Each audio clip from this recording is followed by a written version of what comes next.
Assalamualaikum warahmatullahi wabarakatuh. Judul nasihat kita pada kesempatan berbahagia ini Tadabbur Surat Al-Jasiyah ayat 37.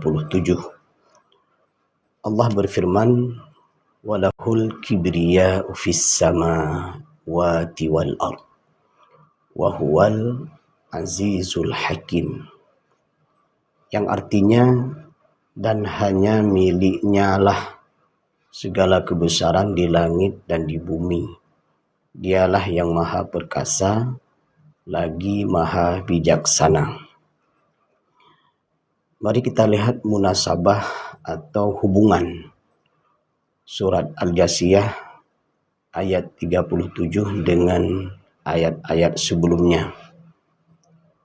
Mulai dari ayat 30, di sana Allah memberikan informasi balasan bagi orang-orang yang beriman.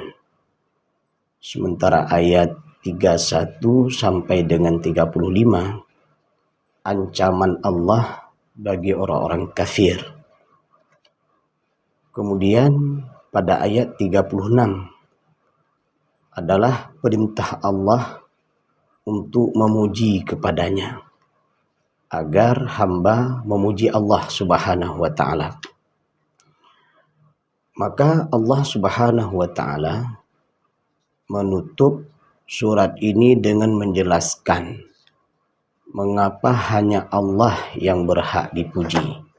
Alasannya adalah karena hanya Allah yang memiliki seluruh kebesaran, seluruh kemuliaan, segala bentuk kekuasaan dan hikmah. Dengan demikian, penutup surat ini mengembalikan seluruh hati manusia agar mengakui keagungan Allah dan hanya tunduk kepada Allah Subhanahu wa ta'ala. Maka subhanallah, bagaimana penutup surat ini memberikan pelajaran yang cukup berharga bagi hamba agar senantiasa mengakui keagungan, kebesaran Allah Subhanahu wa ta'ala dan hanya tunduk kepadanya. Mari kita lihat pemahaman dari surat Al-Jasiyah ayat 37 dalam bentuk kalimat-kalimat yang kita sampaikan secara umum saja. Kalimat pertama dari surat Al-Jasiyah ayat 37 ini adalah walahul kibriya'u, yang artinya dan hanya miliknya segala kebesaran. Kata al-kibriya'u itu mengandung arti apa? Yang pertama, kebesaran mutlak. Yang kedua, keagungan sempurna. Yang ketiga, kemuliaan yang tidak dimiliki atau tidak memiliki tandingan. Dan yang keempat adalah keperkasaan yang tidak dapat dikalahkan. Dari kalimat al-kibriya ini, Allah menegaskan bahwa hanya Dia yang berhak memiliki sifat-sifat tersebut. Makhluk boleh memiliki kedudukan, kekayaan, ilmu dan kekuatan, tetapi semuanya hanyalah titipan Allah dan tidak menjadikannya berhak bersikap sombong. Perhatikan, semua yang dimiliki oleh hamba itu hanya titipan. Semua yang dimiliki oleh hamba itu adalah milik Allah. Tidak ada yang punya manusia. Maka kalimat walahul kibriya ini menyadarkan kita, harta yang kita miliki itu adalah titipan Allah. Keluarga yang kita miliki itu adalah titipan Allah. Pangkat dan jabatan yang kita miliki itu adalah titipan Allah.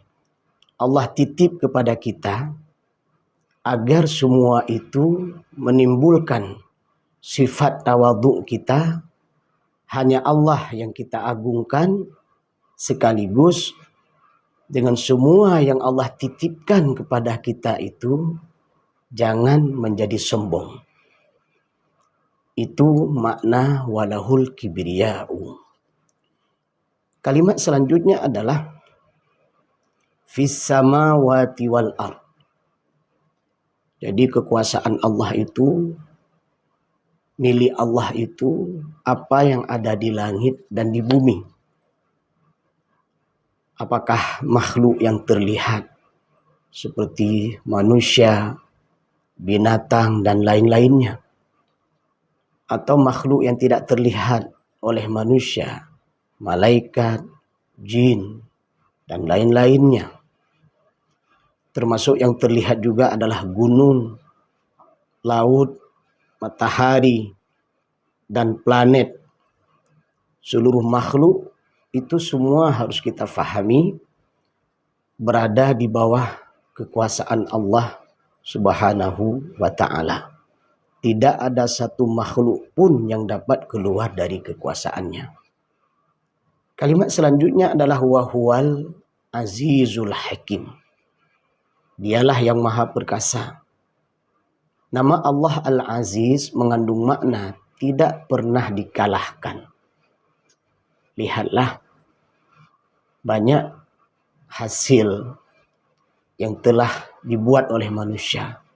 Jadi manusia itu bukan menciptakan, tapi membuat sesuatu dengan bahan dasarnya dari yang telah Allah ciptakan.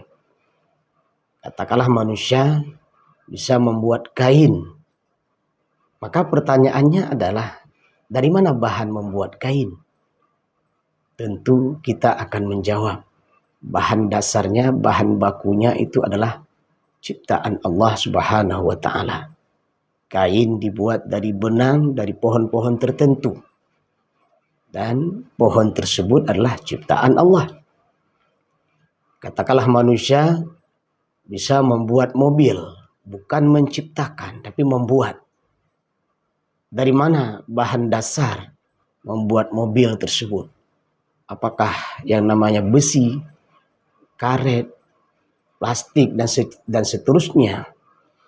Itu bahan dasarnya adalah, bahan bakunya adalah Allah yang menciptakan. Manusia hanya mengolah dari bahan baku tersebut. Dan lihatlah, semua apa yang dibuat oleh manusia itu tidak bertahan lama. Maka materi atau benda yang dipakai oleh manusia itu ada batasnya. Apakah kendaraan itu ada batasnya. Hanya mampu bertahan beberapa tahun, kemudian nggak bisa dipakai lagi. Apapun bentuk yang dibuat oleh manusia, semua itu ada batasnya. Ada waktu tertentu. Bahkan kita melihat bagaimana hari ini sebuah negara yang menciptakan, membuat sebuah bentuk cahaya yang luar biasa, yang mirip matahari. Itu pun tidak bisa bertahan lama. Atau mereka membuat robot, itu pun tidak bisa bertahan lama. Perhatikan. Ketika ini kita renungkan semua, apa yang dibuat oleh manusia itu ada batasnya, ada waktunya, akan rusak, akan aus, dan bahkan bisa binasa. Tapi lihatlah, apa yang Allah ciptakan itu tidak pernah terkalahkan. Tidak bisa ditandingi oleh manusia. Sampai hari ini manusia tidak bisa membuat yang namanya langit. Tidak bisa membuat bumi, tidak.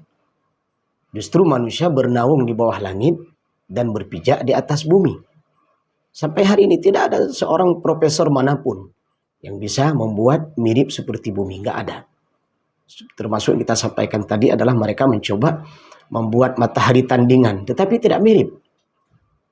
Intinya, apa yang telah Allah ciptakan, maha kuasa dan maha perkasa Allah itu tidak bisa ditandingi dan dikalahkan oleh makhluk. Kembali ini menyadarkan kita bahwa kita ini makhluk lemah. Maka Allah adalah Al-Qawi, Al-Aziz, yang maha kuat dan maha perkasa. Nah, itu baru urusan dunia. Bagaimana nanti dengan urusan akhirat? Di saat manusia menghadap Allah di padang mahsyar, hamba-hamba Allah itu akan menghadap Allah, akan mempertanggungjawabkan semua amal yang telah dilakukan di dunia. Pada saat itu Allah berseru, di mana kekuasaan hambaku pada hari ini? Siapa yang bisa bertanding atau menandingi kekuasaanku pada hari ini? Tidak ada. Pada saat itu mereka, manusia dibangkitkan dalam keadaan tidak berpakaian, kemudian menuju kepada Rabb dengan penuh ketakutan. Mereka cemas. Apakah semua amal yang telah dilakukan di dunia itu akan menerima catatan amal dari Allah itu dengan tangan kanan, atau akan menerima catatan amal mereka itu dengan tangan kiri? Nah, ini kecemasan yang luar biasa. Beruntunglah kalau mereka nanti menerima catatan amal dengan tangan kanan, berarti dia adalah bagian daripada kabar gembira yang insya Allah akan mendapatkan surga. Tapi bagi mereka nanti ketika menerima buku catatan amal dengan tangan kiri, ini adalah sebuah bentuk informasi dia akan menjadi penghuni neraka. Nah, ini baru suasana bagaimana saat akan mendapatkan balasan dari yang diamalkan. Bagaimana nanti dahsyatnya sirat, pemandangan yang sangat mengerikan. Maka dalam surah Al-Fatihah Allah menyebutkan Maliki Yaumiddin, Allah yang menguasai hari akhirat, hari kemudian. Al-Aziz adalah sifat Allah. Yang kita merenungkan Al-Aziz ini akan memberikan pemahaman kepada kita. Kita ini makhluk lemah, makhluk yang fakir. Banyak kebutuhan-kebutuhan kita yang kita butuh pertolongan Allah. Lihatlah, setiap hari perlu kita kepada makanan dan minuman. Siapa yang memberikan makanan dan minuman kepada kita? Allah. Seandainya pohon tidak tumbuh, buah-buahan tidak ada, air tidak ada di atas permukaan bumi ini, dari mana kita bisa makan dan bisa minum? Siapakah yang telah memberikan udara kepada kita? Allah. Setengah detik saja tidak ada udara, kita bisa mati. Siapa yang telah melindungi kita dari berbagai macam bahaya yang itu jatuh ke dalam bumi ini? Tapi Allah yang telah melindungi kita saat kita tidur di malam hari. Siapa yang melindungi kita? Allah. Seandainya satu binatang kecil saja masuk ke dalam telinga kita, kalau tidak ada penjagaan dari Allah, maka kita sudah selesai hidup di atas permukaan bumi ini. Maka Al-Aziz mengajarkan kita tetap tunduk, tawadu, senantiasa meminta kepada Rabb dan hilangkan semua sifat sombong yang ada pada diri manusia. Kalimat terakhir dari ayat ini adalah Al-Hakim, yang maha bijaksana. Allah tidak pernah menciptakan sesuatu dengan sia-sia. Seluruh ketetapannya itu penuh hikmah. Hanya saja kita tidak bisa membaca hikmah apa di balik ciptaan Allah itu. Itu menunjukkan karena kelemahan ilmu kita. Hanya sedikit yang kita tahu tentang hikmah yang telah Allah ciptakan di atas permukaan bumi ini, yang nampak atau tidak nampak. Maka di sini keluar sebuah kalimat dari seorang hamba, Rabbana ma khalaqta hadza batila. Ya Rabb, semua ciptaanmu tidak ada yang sia-sia. Subhanak, maha suci engkau. Faqina adzaban nar, dan jagalah kami dari siksaan api neraka. Serahkan semua kepada Allah. Semua yang telah Allah ciptakan itu ada hikmahnya. Berbaik sangka kepada Allah. Karena itulah sifat orang mukmin. Saat diberikan musibah, dia bersabar. Saat dia mendapatkan nikmat, dia bersyukur. Kenapa? Karena dia sadar, faham bahwa semua apa yang terjadi di atas permukaan bumi ini, yang terlihat dan tidak terlihat, semua itu hanya ada hikmahnya di sisi Allah Subhanahu wa Ta'ala. Al-Hakim juga bermakna penuh keadilan. Allah tidak menzalimi hambanya.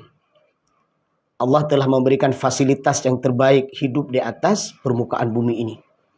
Allah telah berikan kebutuhan manusia, makanan, minuman, udara, dan semua apa yang dibutuhkan oleh manusia. Wa atakum, Allah telah berikan semuanya kepadamu dengan penuh keadilan dan kebaikan. Hanya saja innal insana la zalumun kafar. Hanya saja manusia itu zalim, kafar, tidak bersyukur. Nah, kezaliman inilah yang harus dibuang dari diri manusia. Sifat ingkar dan sombong kepada Rabb itu harus dibuang dari diri manusia. Untuk apa? Agar dia memahami bahwa Allah itu maha adil. Tidak pernah Allah menzalimi hambanya. Al-Hakim juga bermakna penuh kasih sayang. Lihatlah, kalau tidak ada kasih sayang Allah Subhanahu wa taala, kita tidak mendapatkan rahmat dan nikmat. Kalau tidak ada kasih sayang Allah Subhanahu wa taala, kita akan hancur. Semua pemberian Allah kepada kita itu bentuk kasih sayang Allah. Allah tempatkan kita di dunia ini, di bumi, itu adalah juga kasih sayang Allah. Bayangkan seandainya manusia itu tidak hidup di bumi, hidup di planet lain. Planet Pluto, Merkurius, Saturnus, Uranus, Neptunus, Pluto, dan lain-lainnya. Planet-planet yang lain selain bumi. Mungkin kita tidak akan bisa melaksanakan kehidupan kita. Tapi bumi adalah di antara planet yang terbaik yang Allah berikan pada manusia. Pernahkah kita berpikir dengan Allah tempatkan di bumi manusia ini sebagai bentuk bahwa Allah sayang kepada kita? Itulah Al-Hakim, Allah yang maha penyayang kepada hambanya. Maka pertanyaannya, pantaskah kita melakukan kezaliman, kejahatan? Pantaskah manusia itu menzalimi dirinya? Artinya tidak bersyukur. Artinya dia kufur, menzalimi dirinya. Pantaskah manusia itu menzalimi saudara-saudaranya? Pantaskah manusia itu melakukan kezaliman dan kejahatan kepada alam sekitarnya? Maka jawabannya tidak pantas. Kalimat Al-Hakim yang direnungkan oleh seorang hamba memberikan kesadaran dan pemahaman kepadanya bahwa Allah sangat mencintai seorang hamba. Maka sewajarnya dan semestinya ketika seorang hamba mendapatkan cinta Allah yang luar biasa, kasih sayang Allah yang luar biasa, maka seharusnya dan sepantasnya kewajiban seorang hamba mencintai dan menyayangi Allah Subhanahu wa taala dengan menebarkan kasih sayang di atas permukaan bumi ini dan menghindarkan dirinya tidak melakukan kezaliman dan kejahatan. Dan semoga kita menjadi hamba yang terbaik di dunia dan insya Allah menjadi hamba yang terbaik di akhiratnya dengan mendapatkan surga Allah, Jannatun Na'im. Amin ya rabbal alamin. Terima kasih dan mohon maaf. Subhanakallahumma wa bihamdik, asyhadu an la ilaha illa anta, astaghfiruka wa atubu ilaika. Assalamualaikum warahmatullahi wabarakatuh.